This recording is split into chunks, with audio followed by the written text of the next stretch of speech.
Should we just have a little natter? He's a fantastic player. He's a fantastic player. So consistent now as well, and he's getting the credit I think he deserves. He's still looking after himself in the best way possible. Konate. Who's that? Correct. Yeah, Konate. Yeah.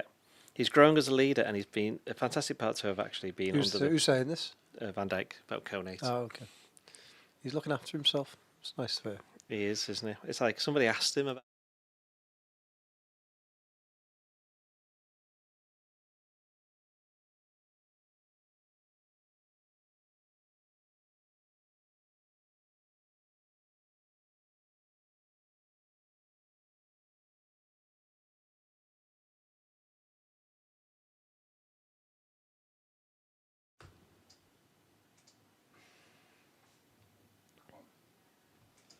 Hello there, and welcome to the latest Blood Red podcast from the Liverpool Echo. I'm your host, Joe Rimmer, joined today by the Liverpool Echo's women's football reporter, but you might know her better as the child prodigy / Kelleher to my Ellison, that is Beth Lindop. How are we, Beth? Yeah, big shoes for you to fill today, because I got a lot of, I got one nice comment from me mum, so no, it wasn't really, it was...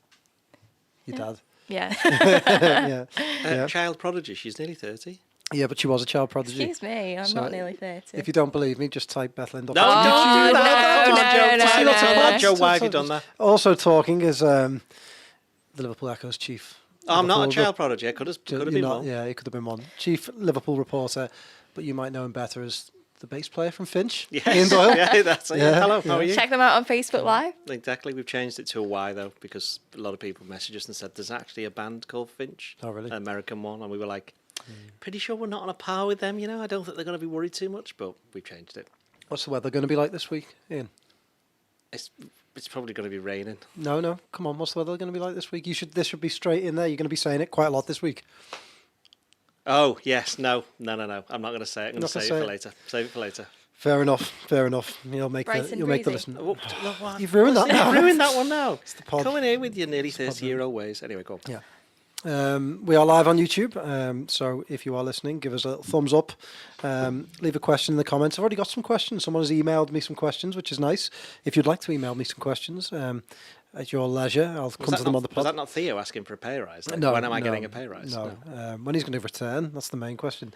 If you'd like to email me some questions, joe.rimmer@reachplc.com, and I will answer them here on the Blood Red podcast. That'd be very nice. Otherwise, leave them in the chat. I'll keep an eye on it as we go, and we will try and discuss them. We've already got a good couple of comments that we can discuss throughout the pod. If you're on Apple Podcasts, Spotify, elsewhere, leave us a review, leave us some stars. If you're on YouTube, press the bell to subscribe, and all those nice things. Tell a friend, and I want to say some nice things about NordVPN as well, who sponsor us. What are you laughing at? It's really smooth. It's good. It's good. To get the best discounts off your NordVPN plan, go to nordvpn.com/bloodred. Our link gives you 4 months extra free on a 2-year plan. There's no risk at all with Nord's 30-day money-back guarantee. The link is in the podcast episode description box. I say that in my dreams now, so often. You were both down at Arsenal yesterday, weren't you? Yeah, one of us drove, Yeah. One of you drove, the other one didn't. Ian, we'll start with you. There was lots of narrative. You said you were going to say that. I actually said the opposite. There was a lot of narrative around the straw yesterday. Arsenal went in there with big injuries, missing so many players. Liverpool had nobody missing. Yeah. It was a hard-fought point, wasn't it? And quite an important one in the grand scheme of things. It was because, as you say, it was a plucky Arsenal. They had so many of the regular starters who ultimately didn't start, two. Liverpool were on full strength, not counting the 2 regular starters who weren't playing. But yeah, I mean, forget all the talk of the narrative and things like that. The fact is, it was 2 teams who weren't at the best. Liverpool, in particular, in the first half, were not particularly great, and they admitted that. They were a lot better in the second half, and it seemed to me as though at the end, Liverpool, they were both trying to claim a kind of a victory. The reality is, Arsenal dropped 2 points at home against the title rival who they beat last season, who they were ahead twice against, who weren't playing particularly well, and they still couldn't manage to get a win. And that is the reality of the situation. You could turn it around and say, Liverpool, well, could they have won against a team that ended with 3 of their regular back 4 missing? But, I think you've written something about it. Ben White was the emergency centre back at £50 million or whatever it was that they cost, and okay, there were one or two that were missing by the end, but that just is what it is. That's what happens in football. Liverpool had loads of injuries last season, and every time somebody mentioned, and to be fair, Klopp didn't mention it very often, did he? He just chose to concentrate on the players who were available. But it seems as though Arsenal fans, and comes from the manager who I've known from working with him when I was when I was Everton, when he was at Everton, and I used to cover Everton. He was a nice fella to deal with, to be fair. But it just seems as though becoming a good Premier League manager tends to send people a little bit different, should we say, to what they normally can be. And obviously there's a lot of pressure down there at Arsenal. They haven't won the league for 20 years, could be 21 if they don't win it this year. So it's funny, isn't it, how that's 20, will be 21 for Arsenal. United aren't going to win it this year, so that's going to be at least 12. And it's just kind of creeping up. Liverpool had the 30 years, and it just kind of happens, doesn't it, without you really noticing. So every year they've thought they could win it. But yeah, going back to your initial question, it was an exciting game without being particularly great on quality. 3 of the 4 goals weren't very good in terms of defensive. Liverpool's last goal was probably the best goal of the game, although you could argue the execution of Arsenal's free kick was good. You couldn't got that any more right, given the fact that he was just onside when he heads it in, Marino. So overall, Liverpool got to be happy, even if they probably, a little bit of them will go, well, we could have got probably a little bit more, because Arsenal weirdly kind of sat back when both times they went ahead. They handed the initiative to Liverpool, and yeah, I think for all the narrative, the reality is it's a draw between 2 of the 3 best teams in the country, and that's an improvement on what Liverpool got last year. Yeah, I think it was quite a good point in the end, Beth. Like Doyle said, it wasn't the greatest game to watch, but there was a lot going on in the game. Arsenal feel aggrieved. Van Dijk had a little kick, didn't he? Kai Havertz early in the game, and then there was the goal ruled out at the end for the free kick on Szoboszlai.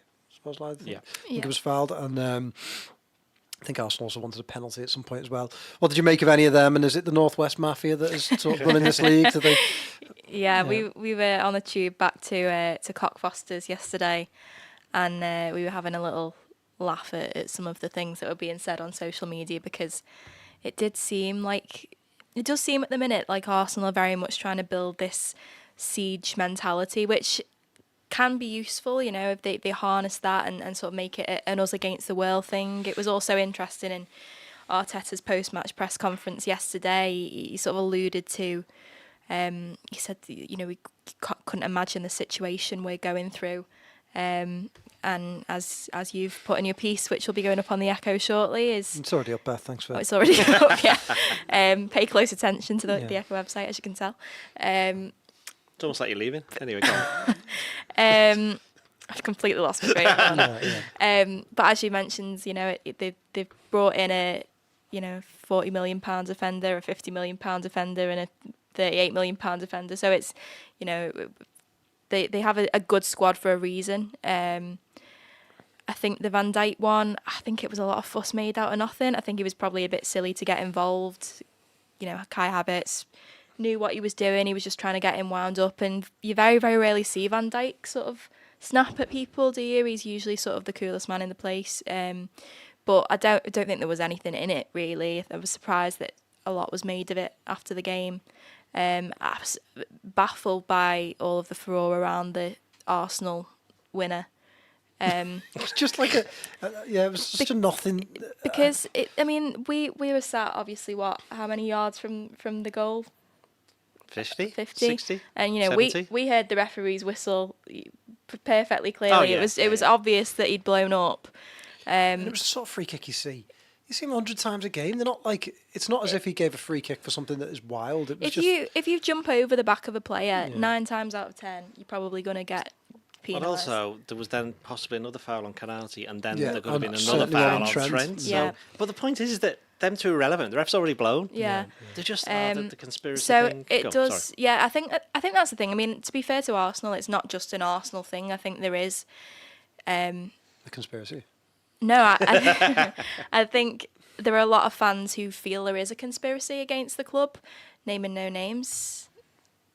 Everton, no, but I think Liverpool fans at times, when the Diaz goal was disallowed against Spurs last year, there were Liverpool fans who said, "Oh, this is it's all part of a ploy to bring Liverpool down," and it's just down to incompetence sometimes, human error. It's not this big calculated thing to try and bring Arsenal down. It's just they've had hard lines on a couple of occasions, and that's football. Liverpool were on the receiving end of a couple of really bad decisions last season. That Diaz one, obviously chief among them. So, I don't necessarily blame Arsenal fans, because I think that is the nature of football. There's always got to be a conspiracy, but it did seem last night like there was a lot of fuss over nothing, really. I would like to point out that in the stadium there wasn't a massive fuss about almost any of those things. Not really. It just seems to be the people watching at home, or the people who then went home and saw everybody else fuming about it, so thought that they needed to. So it was a good atmosphere again at the Emirates. The first one to criticise it for a long time, but also the first one to then say the last few years it's been very, very good, and it's quite nice to go down there and see. It's like it was a proper match, but as I said before, not great quality. That Van Dijk situation, I wonder whether there's a bit of history of, I don't know, whether Germany played Holland recently. I don't know whether Havertz played. In fact, I think Van Dijk was suspended. Yeah. So that's completely making this all up, great really, point there. Great point, Ian. Well done. But yeah, well, Germany v Holland, they don't like each other very much. I did thought that was odd behaviour from Van Dijk, and I think he was right in front of us actually, and I wonder whether or not something's been said, or he's kind of caught him in an area on him where he's just gone, hey. But it was weird behaviour, and I do think if the shoe was on the other foot and an Arsenal player did that to Liverpool player, I think there would be a lot of talk today about why that wasn't. And I think it's one of them that officials probably wouldn't want to get involved and they would have punish had to have both gone, and you don't want to do that about 6 minutes into a game of that magnitude, especially with Arsenal getting apparently players sent off in a conspiratorial manner, as Beth said before. That's the thing about conspiracy theories. I say this all the time, don't I? 99.9% of them are absolute nonsense, but it only needs 0.1% to be correct to justify all the other ones. I can understand Arsenal irritate me. Mikel Arteta irritates me, although I can understand why, if he was your manager, you would get behind him. I think, I find all the, he's constantly just gesticulating, get my word out to the crowd. So their players are all giving it their come on. But it does get the crowd up, and you can see it working. And I do find that, I think for Arsenal fans the last few years, it's frustrating. Liverpool fans know what it's about, going up against City, and small margins make a big difference, don't they, against City, because they set such a big pace.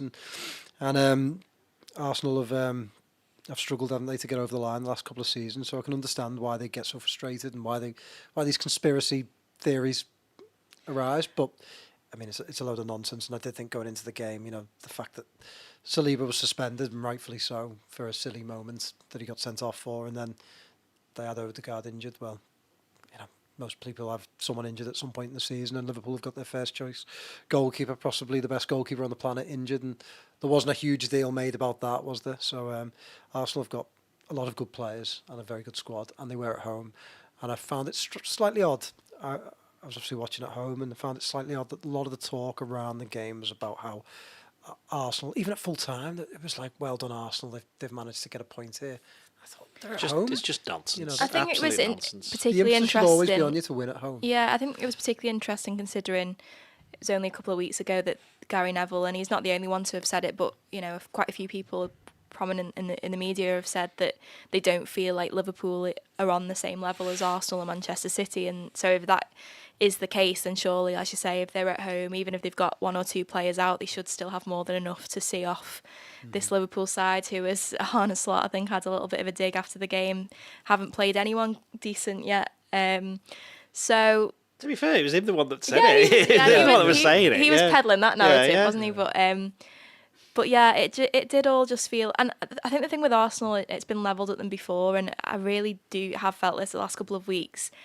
I do think they are a little bit too emotional, and I think there's no bad thing to be passionate and to try and harness sort of a sense of togetherness, and that's what Arteta has done and done so well. That's a big part of what he's done so well at Arsenal. But you think you're only in October, and already it sort of feels like emotionally, like the stakes feel so high for them. Like every decision needs to be analysed, every yellow card, every booking, everything is, you know, and I just sort of think when you're up against a team like Manchester City, who are totally the other way, really, who are very sort of cool, almost robotic at times. But that's what they do see it, don't they? I mean, Yeah. Liverpool fans at the same.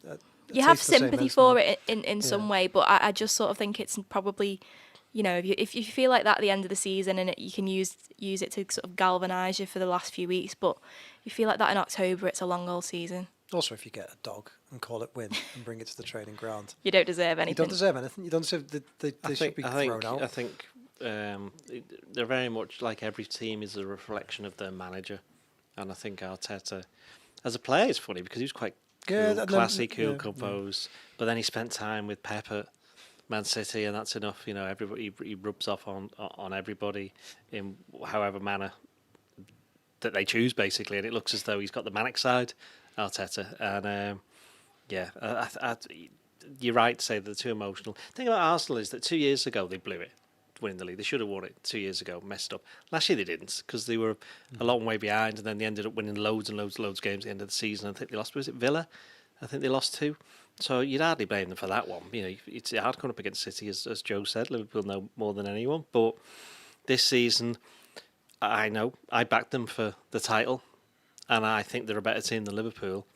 But they failed miserably to show that on Sunday against the Liverpool team that probably for the first 45 was probably the worst they played all season. So I know we had a bit of a conversation on the way back about the merits of Liverpool's performance, and one or two of our colleagues weren't necessarily in agreement of the fact that I thought it was like a good point.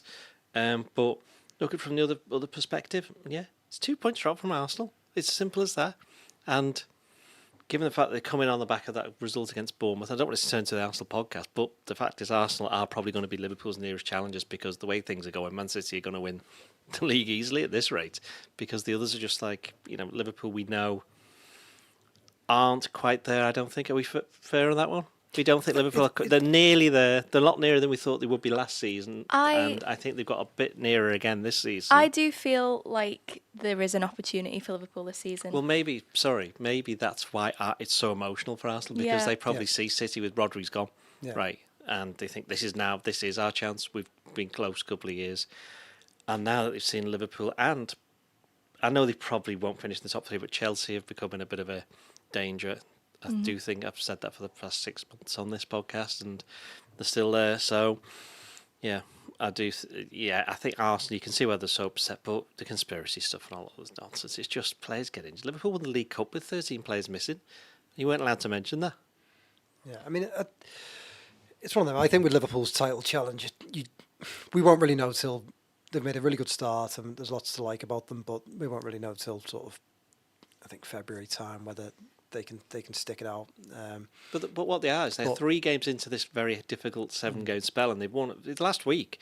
They've beat Chelsea, won at Leipzig, and drawn at Arsenal. So it's like it couldn't have really gone much better. They've shown so many great sides of their game already this season. They've shown they can play football. They've shown that they can hold out for victories, and I thought yesterday they showed a real battling spirit. And to get a point out the game, I don't know. You don't need to go away and win at all your big rivals. I don't necessarily think you do. You need to win the games you should win, which they've done pretty much all but Forest this season, and you need to scrap at places like Arsenal and not get turned over like they did last season. And I thought to come back again and again yesterday, I thought was pretty good, and they showed some big performances. I mean, we'll go on to it, but Konate was outstanding and continues. Beth, some really outstanding form this season, doesn't he? Looks strong. He's quick to everything. I thought he had the measure of Arsenal's attackers, and they, again, despite people making comments about Arsenal's injuries, they were able to bring Jesus on later in the game. They had Saka starting. They had Martinelli starting, who always has good games against Liverpool, and Liverpool handled them very well. And Havertz is a £50 million forward, isn't he, as well? So Liverpool handled them well. Yeah, there was one moment pretty early on where Konate beats Martinelli in a foot race, and I think that was really, really important. It earns him a big sort of ovation from the travelling crowd. But I think just in terms of almost saying to Martinelli, you know, I've got the measure of you. And I think against a player who, as you say, is always really good against Liverpool, always gives Trent a little bit of a torrid time. I think that was that was really important. And obviously it was at the Emirates last season where Konate gets that red card, picks up 2 bookings, and it's ultimately a really disappointing afternoon for Liverpool. And then after that, his form took a real dive, didn't it? And he loses his place ultimately in the starting lineup in the latter stages of the campaign to Jarell Quansah. Has a disappointing summer, doesn't play a minute at the Euros. So I think for him to come in, and of course as well, he didn't start the season as first choice, did he? He came in at half-time at Ipswich because Arne Slot wasn't massively happy with the way Quansah was handling things in the air, and since then he's just absolutely made that position his own. I thought he was just imperious yesterday. I thought he was really, really good, and we use that word a lot to describe Van Dijk, but I thought that Konate was the better of the two yesterday, and that's really impressive. If someone's outperforming Virgil van Dijk, then they're probably doing something right, and I thought Arne Slot was right to highlight. He actually asked the journalists gathered in the press conference room who they thought the man of the match was, and then went on to state that he thought it was Konate. And who did they say? An Arsenal player. Well, I think he was asking the best Liverpool player, so I think a couple of people said like Van Dijk or Salah, and but he said Konate, and I completely agreed. I asked him after the game, what have you done anything in particular to sort of make sure that he's fit and firing, because he's obviously now used to playing 3 games a week, which he didn't do an awful lot under Jurgen Klopp, and he sort of went on to say that they've given him a programme, but a lot of it is down to Konate himself and him wanting to put that effort in and to do all of the hard yards in terms of recovery and ice baths and things like that.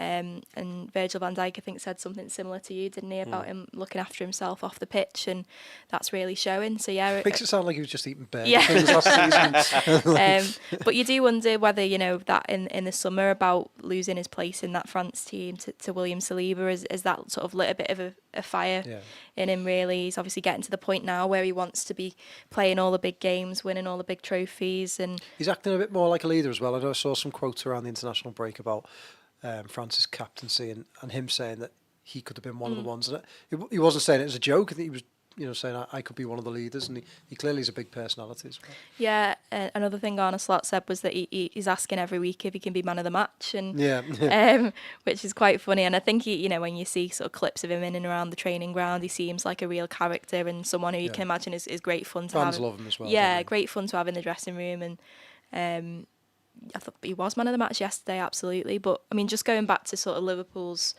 title hopes, title challenge, I do think it is an opportunity. I think it is too early to put pressure on Liverpool. I certainly don't think the onus is on them to go and win the title, but I think City haven't been as convincing as they perhaps have in the past. Now, I know they often have sort of a couple of odd results, don't they, in the autumn and winter, and then they tend to go into the new year and just hit another gear. But I do really think that Rodri being out is massive. Now, they might well go and sign someone in January to come in and replace him, and they might do really well. But I just sort of think even that result against Southampton at the weekend, they beat them 1-0. Now, they've kept a clean sheet, ground out a result. There's a lot of positives to take from that. But then you can look at it the other way and say, it's not very often a team toward the bottom end of the table goes to the Etihad and the game's still in the balance right at the end.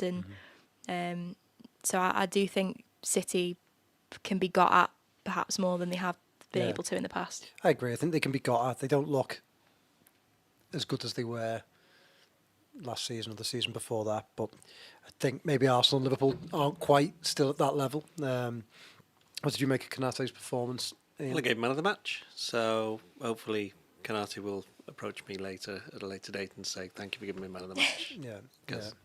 So he and his partner Van Dijk was very good as well, wasn't he?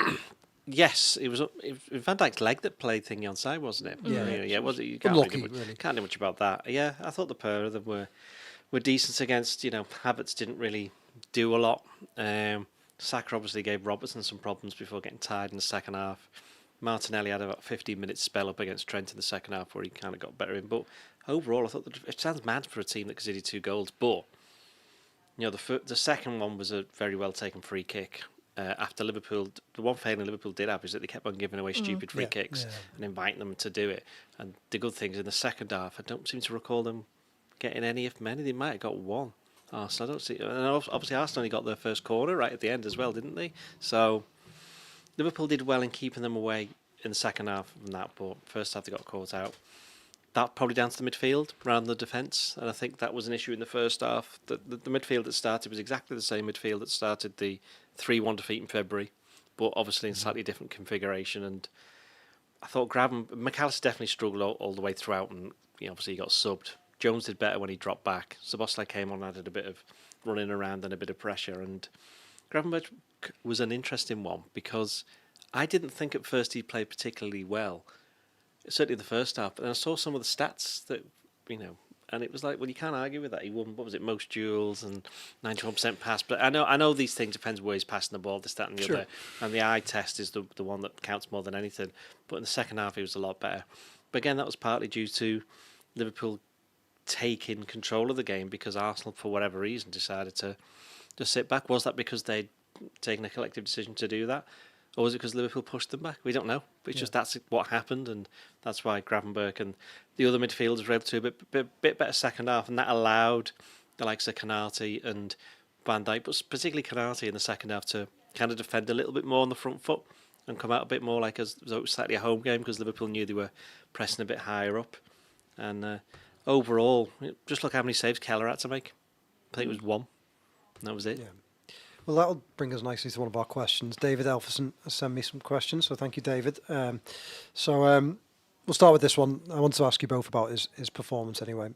I really think it's time to highlight Darwin's ability regarding ball progression. Not only the assist yesterday for Salah's goal, but in general, sometimes it looks like he doesn't have to use his feet. He just sort of turns and receives the ball, and the sphere just rotates with him. He's got his own personal gravitational field. Maybe I'm over-exaggerating, and I know he's arrived as a supposed goal-scoring machine, but could he be our new Firmino, setting others up more often than scoring himself? I mean, I certainly think over the last 3 games, really, since he came on against Chelsea, I think his work rate has been exceptional. I think he feels more part of the team, if not really as much of a threat. But the run yesterday, Beth, was great. The pass was great. He seems to be more influential, if not as much of a threat right now, doesn't he? Yeah, I think sort of if you look at the numbers from yesterday, I think he had 28 touches. There's only 5 in the opposition penalty area, and he didn't have a shot. He didn't have a shot against Chelsea last week, and you look at that and think for a number 9 that might be disappointing. But at the same time, I think you look at the week that he's had, and it's been a really positive one. He did really well coming on against Chelsea. Real sort of team performance in terms of digging in and doing the gritty stuff to help Liverpool over the line. He's the match winner then away to Leipzig in midweek, and then yesterday I thought led the line really, really well. I thought first half, as I think Doyle put in his player ratings, he was starved of service really, and Liverpool collectively were just so deep that he didn't really have much of a chance. But then I think we saw in the second half what an outlet he can be, and his assist for Salah, I think that makes him now. He's contributed. He set up Salah more than anyone else, bar Mane and Firmino during his time at the club, which is, impressive company to be keeping. And for all talk of him sometimes being a little bit isolated, I think him and Salah do seem to have a really good connection, which is great. And I also think there's maybe a chance that certain incarnations of Darwin Nunez would have got through on goal there and maybe had a shot and dragged it wide or hit the post or blazed it over. And I think just having the presence of mind in such a big game to just roll it to Salah and letting him do the rest probably points to the fact that he can sort of keep his head in those moments. I think I don't know if he'll ever be the 25-30 goal a season striker that a lot of fans want him to be, and it sort of feels like frustrating to be talking about a player who came in for such a big amount of money as someone who's still got promise and potential, and we're still discussing if he's going to make it in a Liverpool shirt. But I do think he's got an enormous amount to contribute to Liverpool, if not in the long term, then certainly for this season. And I think, you don't need him necessarily to be a 25 goal a season striker if he's setting up Salah and, Jota's banging them in, Diaz is contributing, Gakpo. I think Liverpool, as an attacking unit, have enough that the pressure doesn't need to be on him in the same way that it's on Haaland, because I think actually when you take Haaland out of the equation for City, they've not got too many players who are banging in sort of double figures in terms of goals. So I think that takes the pressure off him a little bit. The many incarnations of Darwin Nunez. Would you watch that film? I think it'd be entertaining. How often do you reckon he respawns? Every 3 months. Every 3 months, Yeah. probably sooner than that. Wolf Jam says, I thought Nunez was Liverpool's second best player on the day. Wolf Jam says the switch run with Mo Salah was a masterstroke. Arsenal defenders were bamboozled. Salah knew exactly what to do, and the finish was a thing of beauty. I must admit, it took me by surprise when he passed it. I like you. I thought he would have shot, and I actually thought it was on for the shot. But it was a nice pass, and it was arguably a more difficult pass than perhaps he gets credit for, because there were a couple of Arsenal defenders closing down. Kind of put him through them, Yeah, he put it through them. But also, I thought the pass from Trent was very good, because I think he tried a pass very similar to that had gone out of play about 5 minutes before, and I thought, why are they forcing it? Salah, wasn't it? Yeah, for a pass like that. Slot made mention of that, didn't he, in the press conference? Oh, he certainly did somewhere anyway. Yeah. Just talking Trent, we've got another comment. SDP says Trent struts around doing some great stuff and some average stuff, but he's off the past is new in my opinion. His demeanour says it all. Why can't he be honest with his intentions? Hang on, that's just assuming that he knows what the answer is. So but you can't say that. I mean, it's the Ballon d'Or tonight, isn't it? The Ballon d'Or. Yeah. The Ballon d'Or. But it did worry me, his interview at the weekend, because it seemed a very much a what can I do to improve myself interview rather than a collective. But that wasn't like just. We're referring here to the Sky Sports interview where what was it called? The cards one. I don't know what it's called, but it's a thing that they do, don't they? Stickers thing, isn't it? Yeah. And no, it wasn't particularly. I mean, it's just the questions that it was staged. It wasn't like they were expecting him to say that because he gave him some options of whatever it was. But what was it? Was it win the World Cup? It was win the. What was it? He had 4 options basically. Which one do you want to have? Yeah. One of them was captain Liverpool, and he said, "I've already done that." Yeah. One of them was win the World Cup, which he's pretty sure he said would be a game changer. I can't remember what the next one was. Probably stopping the mix on to speak Dwayne Doyle, clearly. And the last He one was discarded with, that very simply. he didn't hear, he just ignored it. Yeah. Win the Ballon d'Or. Now, the Ballon d'Or, as I've mentioned a few times now already, the most tedious thing in football. In a team sport, why do we have a popularity contest based on who gets paid the most, and that was basically run by a magazine? Basically, we do a better thing with the Nord Person of the Week, which we'll be doing later on. We do a better thing. It's got more value. At least it's not. We're not getting incentives to do it. Well, let's put it this way. I'm not sure about these two. So yeah, looked at the camera there. Yeah, that's what you're doing on television. Yeah, we can do that now. That's what we're meant to do. Yeah, so I think Trent. No, because Trent stopped after I think it was the Bournemouth game, and when he spoke then, it's the first time I thought, oh, he sounds like he might be staying. So I'm not staying, sorry. So I'm not going to read too much into a Sky Sports thing that was kind of a setup rather than just an interview, as it were. Fair enough. What do you make of Slot's substitutions? I was talking to Kiefer about them this morning. Quite impressed with some of his substitutions this season, and I thought yesterday taking off McAllister was a good call. Dropping Jones back, because I thought maybe the more obvious call was maybe to take off Jones, who hadn't really gotten to the game in the advanced position, but then played very, very well. I thought he was excellent in the last half an hour. And then Tsimikas played quite well when he came on. But what did you make of his substitution Slot?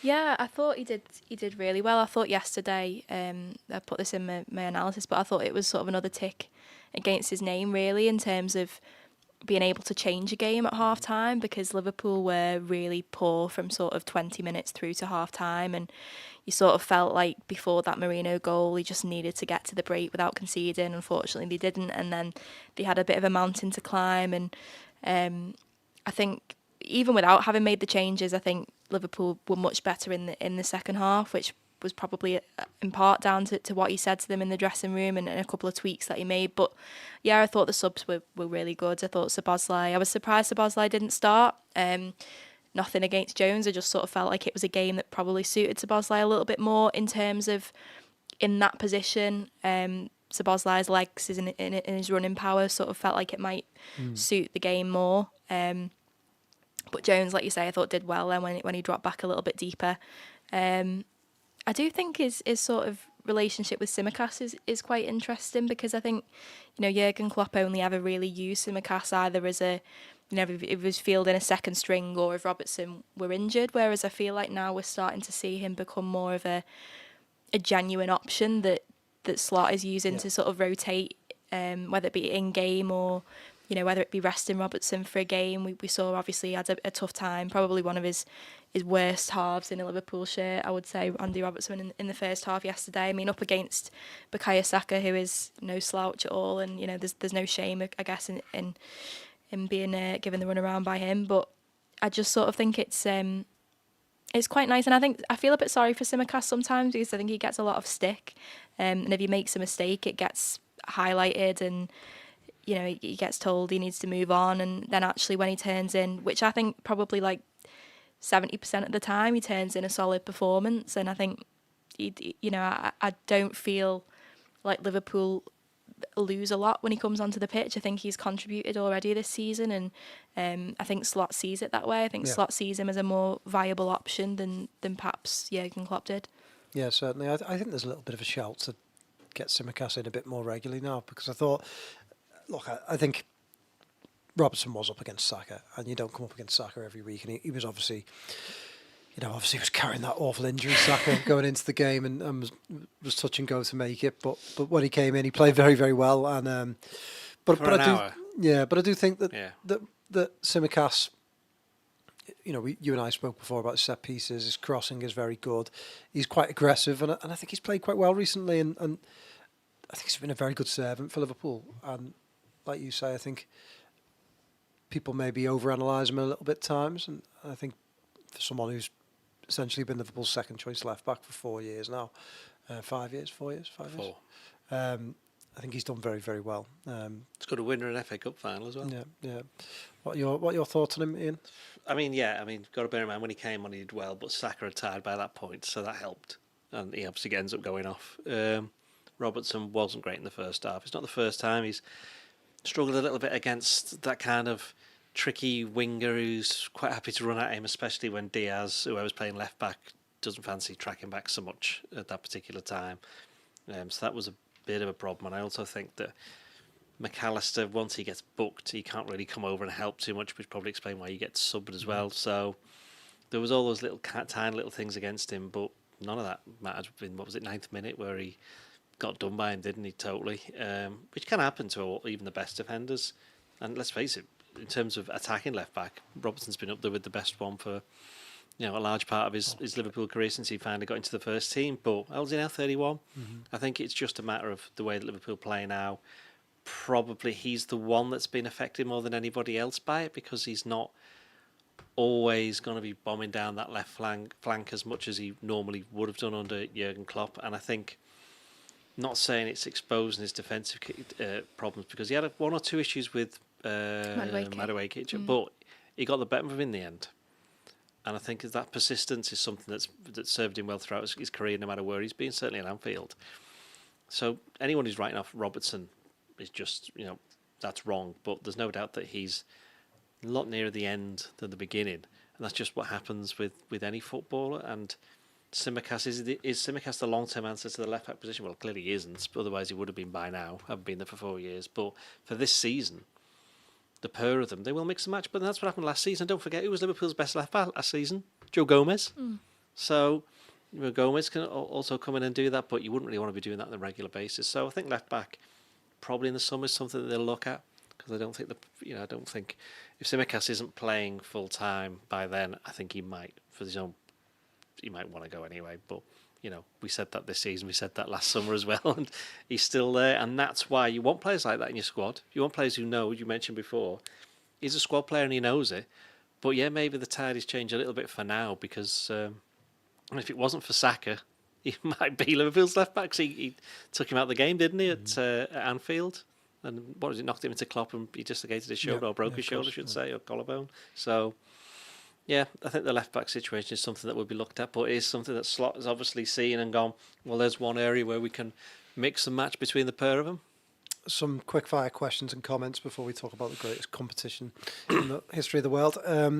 Julian Baxendale says, would you take winning the league this year if it meant Van Dijk, Salah, Trent all go, or win nothing and they stay?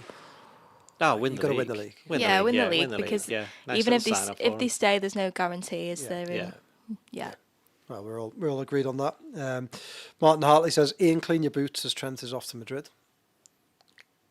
Well, never mind. Good for him. And then back to another question from David, who emailed in. Slightly different one. I've been told that Marmadashvili is a good shot stopper. I don't know whether you saw his double save at the weekend. I've seen it. It was incredible. It was very good. Very good. But supposedly not that great with his feet. What's up with that? Quite like that. What's up with that? This is funny because before the game we were talking in the press room and we were talking about goalkeepers and I think it was Vicario. Yes. Yeah, you mentioned it. Yeah, and it's this thing now that goalkeepers being judged on their footwork, which is becoming more and more important. But the whole point of a goalkeeper is they can do loads of stuff that none of the other players can do. They can literally dive around and handle it and catch it and all this kind of stuff. That's what they should be rated on ultimately. All the stuff that they can't do. And I know you're going to say, like, but, the modern game, this, that and the other. But the goalkeeper, if he's in a bit of trouble, just passes it to another player. And I know the whole thing about he can take people and shapes and all this kind of stuff. But these are all footballers who. What do you define as being good with your feet? I know it's not your question, by the way. What would you define as being good with your feet? Can you pass the ball straight, for 20 yards with under a little bit of pressure from another person? I reckon you could do that. I disagree because I do think you look at the higher level teams and they spend. Look, United signed an Arne supposedly because he was more comfortable with the ball at his feet. He's having a good season than other goalkeepers, and he is. But at the same time, it shows the sort of thought process among big teams for goalkeepers.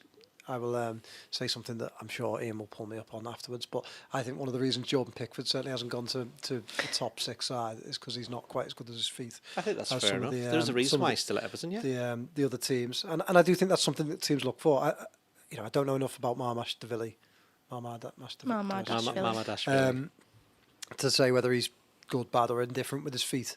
But Kelleher is not as good as Alisson. But it's very. He did a little drag back yesterday. The tremendous pass to Robertson as well. But it's just like a 9. I do think as well. I think Alisson has got worse with his feet over the last. Really? Yes, because he can't control his hamstrings. Yeah, as well. I do think that's a massive part. I think sometimes you can see almost the cogs turning in his head where he's thinking, "How do I pass this without doing I don't want to hit it doing really my hard, hamstring again?" I actually think now Kelleher's probably pretty level with him on really? I don't think he's quite level with him, but I see what you mean. But you see the amount of times that goalkeepers at big teams are expected to receive the ball and keep it short. They don't want them to punt it. They want them to keep it short and maybe take someone out the press. And I think it's a big thing. So I don't know. I can see where you're coming from. I would sooner have a goalkeeper who's going to make a ton of saves than someone who can. Absolutely, but at the same time, the best goalkeepers can do both. Best goalkeepers can do both, and also, again, at the bigger teams, you're not expected to make as many saves, are you? Because you're seeing more of the ball at your feet and less. That's a concentration thing. That was go back to Ray Clements and people like that. That's what they always said. You can do nothing for 89 minutes, but as long as you remain switched on, such as in this podcast, then you're going to be okay. But also, he signed in the summer, so you would imagine Arne Slot had at least sort of some input, maybe not a load of input, but would have at least maybe had a look and a say in whether Liverpool sign him. And I can't imagine him signing off on a player who's rubbish with the feet. Yeah, same. I can't imagine Liverpool spending that amount of money on a player that can't play out from the back. No, because it just doesn't fit. And again, it comes down to what's the evidence of this? Is it his Valencia teammates? Or his Georgia teammates, because while Georgia got to the Euros, they're not the best team in the world, and Valencia in the relegation zone, so you'd imagine their players aren't particularly amazed at the moment. But if you've got players like Liverpool, ones who can possibly take a ball that's a little bit iffy and just turn it into something else, then good. Man City the same, Arsenal the same. I suppose as well, the other point to make is he as good as Alisson with his feet? Probably not, because with the exception of Ederson, maybe, who might be the best I've ever seen with his feet, that there aren't many better, so we'll see. Diego Maradona was quite good with his feet. He was an occasional goalkeeper. The final question from David. Again, thank you very much for emailing them in. And should you like to email us a question, joe.rimmer@reachplc.com. It reminds me of when we used to do the player ratings when it first started, and I'd get all the complaints and I'd say just forward them to you. Finally, does any one of you frequent Pop World nowadays? I mean, I think Frequent Pop Yeah, World. sorry. I don't think I've... I've not been there for ages, actually. I think I've been like twice I'm in my nearly life. 50. Yeah. I've not been there for a long while. I have had an experience there once where I was there until the lights were switched on. Yeah. It was very sobering. Yeah. Was it actually sobering? Yeah, it really, really was. Yeah. You don't want to see that floor under harsh fluorescent lights. Right. Not, especially not UV light. Ian, Moving on. what is the weather going to be like this week? Brighton breezy. Brighton breezy. Yeah. Liverpool play Brighton twice away from home, once in the world's greatest cup competition, the FA Carabao Cup Cup. started. And then they play them again at the weekend. It's going to be two interesting tests, really, isn't it? Because obviously we expect Liverpool to make a lot of changes on Wednesday evening, but Saturday will be interesting as well. What changes do you expect them to make, and yeah, who do you expect? It's an interesting test for me because Brighton's even further away than Arsenal is, although I'm getting the train. So, tough times for us reporters, just to sit and watch football just from a bit further away. At least the food's good at Brighton. Hang on, before we go any further. I know exactly, yeah. Before we go any further, we're not going to talk about the big news from today. Or have you got that set up for later on? Well, I was going to mention it. Should we just do it now? Let's do it now. Eric Ten Hag. Goodbye. God bless. There's only room for one ball Dutchman in this Premier League. Don't cry because it's over. Smile because it happened. Oh, that's nice. Yeah. Yeah. I mean, he won the FA Cup and the League Cup, and he got to another FA Cup final, and still he's been sacked, and probably rightly so, given the fact that United. Rubbish, yeah, I mean, it's never a penalty. It's never a penalty. But it does show. It does show that that's the standards that other clubs have always had, and that's why Liverpool went through managers, and Arsenal went through managers, and and Chelsea just keep on going through managers as well, just to try and get to those levels. So it's a harsh world out there. A terribly run football club, in my opinion. I mean, Jim Ratcliffe makes me laugh a lot because he's come in and he was quick to give loads of interviews, wasn't he? And he was like, I'm the serious guy now. There've been a bunch of jokers at Old Trafford for years, and I'll sort it out. I'm a serious football man. We don't mess around. First thing they did was give him... Did he actually say any of this? It was kind of implied, wasn't it? It was very much implied. It was very much briefed that they were going to be serious football men. And the first thing they did was sound out other managers behind their own manager's back. Then when they got told brief, they're going to sack him. Don't sack him. Don't sack him. Then give him a new contract and then spend a load more money on a load more players that he picked. I mean, they signed De Ligt, who's had 2 goes at big clubs. It's not worked out, and then they bring him in expected to work out at Man United. I just think they're terribly run. And Liverpool didn't bring in Klopp and then let him sign everyone from Dortmund, did they? And there's a reason for that. So. I also think that actually the most amusing story to come out of Old Trafford in the last week was them asking Manchester City if they could give Kobbie Mainoo and Garnacho a lift to the Ballon d'Or as part of a cost-cutting exercise. And they said no. Yeah, they said no. Yeah, rightly Jim so. Ratcliffe sacked a load of staff, didn't they? Well, that's to pay for Ten Hag's payoff, though, isn't it? Yeah. Well, so I just think really badly run football club, not a great football manager, and I feel a bit sorry for him. I do. I like it. It is, probably one of, if not the biggest job in English football, isn't it? And it's a lot of pressure. And as Doyle said, he goes having won 2 trophies. So he's done better than a lot of managers will do in the lifetime. And he got with the Champions League once as well. Yeah. He did, but that season they got beat 7-0. I think he didn't help himself. You don't get beat 7-0. You don't get beat 7-0 if you. He didn't help himself, certainly with those comments that he made last week about, not counting the Tottenham game because they'd had a man sent off. I'm not quite sure football works. With the clubs, but I'm not quite sure football works. If you ignore like all the games that they lost and drew, he's got 100% record in They played 3-1-3 in the Premier League this season. So I think by the end his position was just untenable, wasn't it? But you do feel for him on a human level because it's not. He's been under a lot of pressure, and it's not nice to see someone. No, maybe not. I mean, and also they did the Brendan Rodgers to him, didn't they? Where they sacked all his staff in the summer. He made them take the sort of blame for it, and then they brought in Van Nistelrooy. They should have sacked him. Always was a manager. They should have. That's the thing. He was a dead man walking from the moment that them stories first came out, and perhaps if you had any. It's hard. How can you walk away from a job like that? But it would have been good for him, and it would have been a bit of a. I'm going to swear then to Man United that if he'd won the FA Cup and this went bye, I'm going. Yeah. And I think in retrospect he probably should have done that. And anyway, the reason we're mentioning this because it's not the Arsenal podcast and it's not the Man United podcast is that every time United change manager, it's always a chance that they're going to come back and, as they will inevitably at some point, come back and be challengers for the title again. And Liverpool have already seen City and United, Chelsea coming up this season. If United get their act together, suddenly it's like, it's 5 of them now. But there never is. There never is 5. Somebody will fall away. Yeah. Maybe 2 of them will fall away. So we'll have to wait and see. Liverpool have just to carry on and make sure that they're not the ones that do it. And they've shown this season, certainly from the results so far, is how to go from one dynasty to take over to somebody, follows on from there. Ferguson was there. I know Klopp wasn't there for like 20 odd years, like Wenger and Ferguson were at Arsenal and United respectively. But the club was effectively him, wasn't it? The AXA training centre was him. He kind of put in an awful lot of the things there, and that was his influence. And Slot's come in, and he's kind of taken the best bits of it and added a sprinkle of himself onto it, and it's just business as usual. And I think that's where Liverpool have learned a lesson from United and Arsenal in the way that United this season have clearly not learnt a lesson from Liverpool from when they dealt with Brendan Rodgers in 2015. Right, well, let's quickly pick our teams for Brighton and predict some results. Brighton breezy. I've said it again. Brighton breezy. Lots and lots of changes. Although perhaps with some of the injuries, there won't be as many changes as maybe Slot would have liked. Fair to say. Who's your back 4? Go on, Beth. Hang on, who's in goal? Mighty Red. Who's in goal? Sorry, I'm back going to 5. put Yaros in goal. Yeah, I think that's fair. Mighty Red in goal. No. No, not Mighty Red. No, Mighty Red is a very, very. I mean, this is not the person who's playing Mighty Red. I hate to ruin it for everybody, but it's not really the mascot. There is somebody inside it. But Gunnosaurus is my favourite, and I was absolutely delighted to see him or her. Could be, them. I think we'll stick with that. They because normally I see them, and I hadn't seen them at any point during the game, and I was in the mix zone afterwards.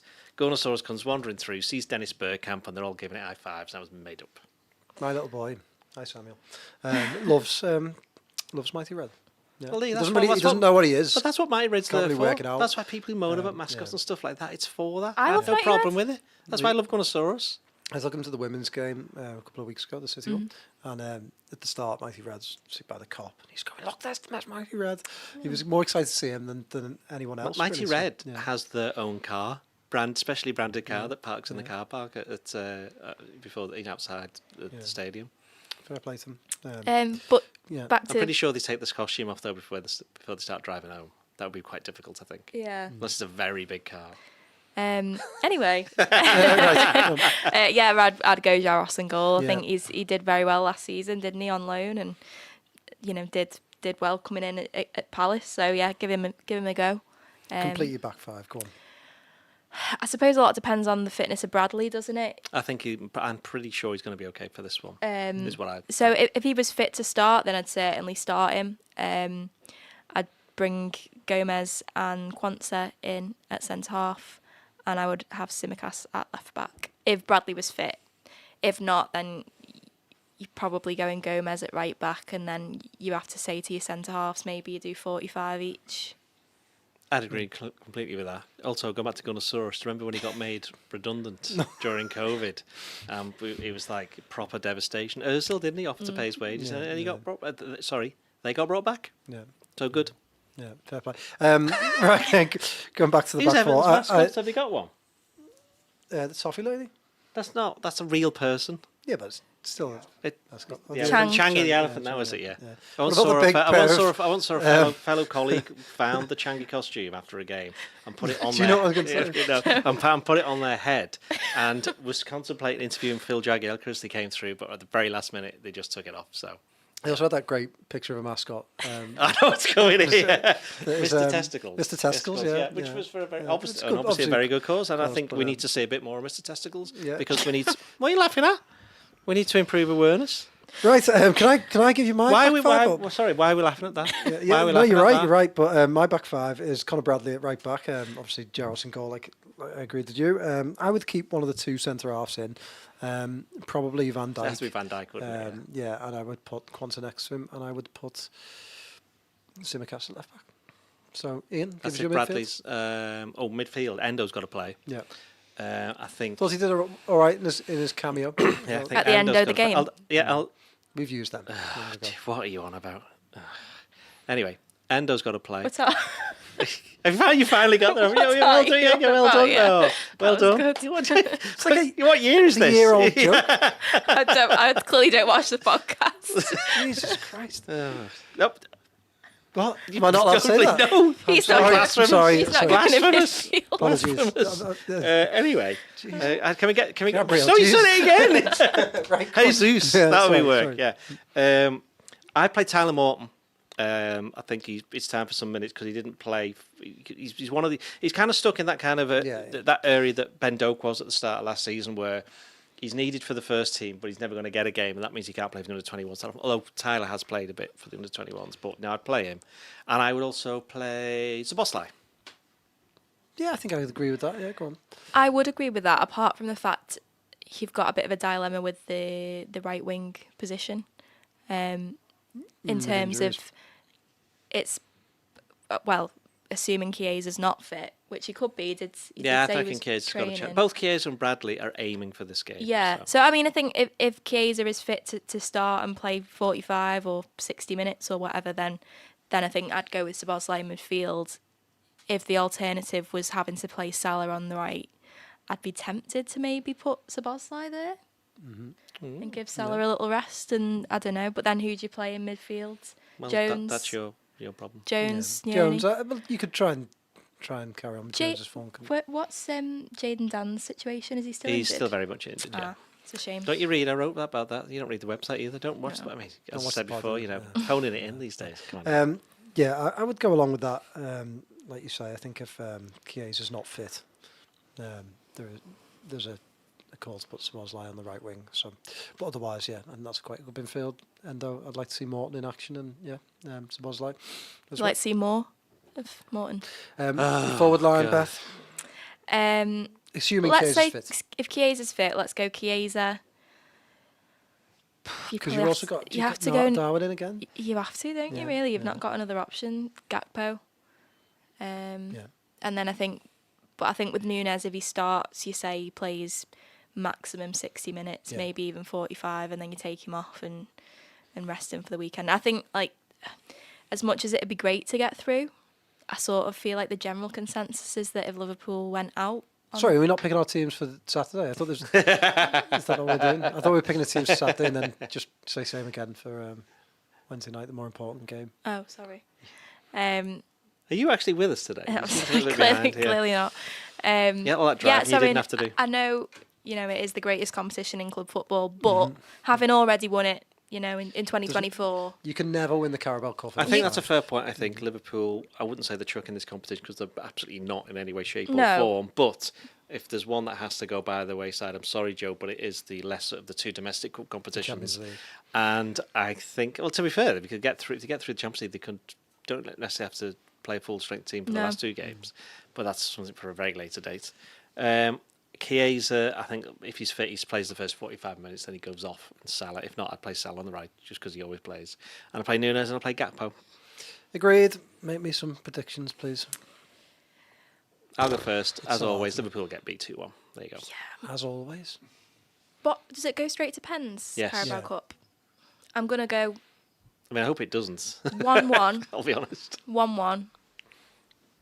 Actually, no, I'm not. I'm gonna go 2-2, and it's decided on penalties. Yeah, who wins then? Liverpool. on Fair pens. enough. I'm going to say Liverpool win this 3-1.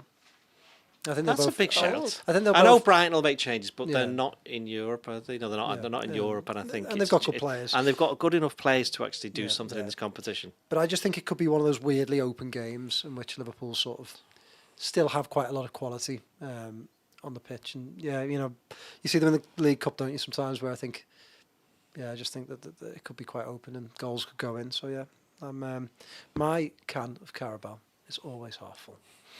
And that is where we will leave it Is this it? week. We're not doing the Nord person of the we week will then? do the Nord person. Well, it was a nice, it was a nice way of finishing. It was a nice way of finishing. So, I mean, if you want to stop listening now, you can do. Otherwise, you can listen to our Nord person of the week, which is definitely Ibrahim Konate, and there's No, it's probably not. It's no other. Gunnosaurus. Yeah, Gunnosaurus. Two. I'm going to go. It's not Gunnosaurus. Are you going to go? Yeah, Very good. it's not Gunnosaurus. It's Ibrahim Konate. It's Konate, yeah. Yeah. So Yeah. well done, But it's Ibrahim. Gunnosaurus, really. Well done, Ibu. You've won the NordVPN Person of the Week, so you can stop complaining now, and you can tell your manager that you're happy. So there we go. Yeah, head coach. Okay, right. We'll be back on Friday to look ahead to Brighton Breezy. and look back on. Brighton Breezy. So see you then. Ta-ra.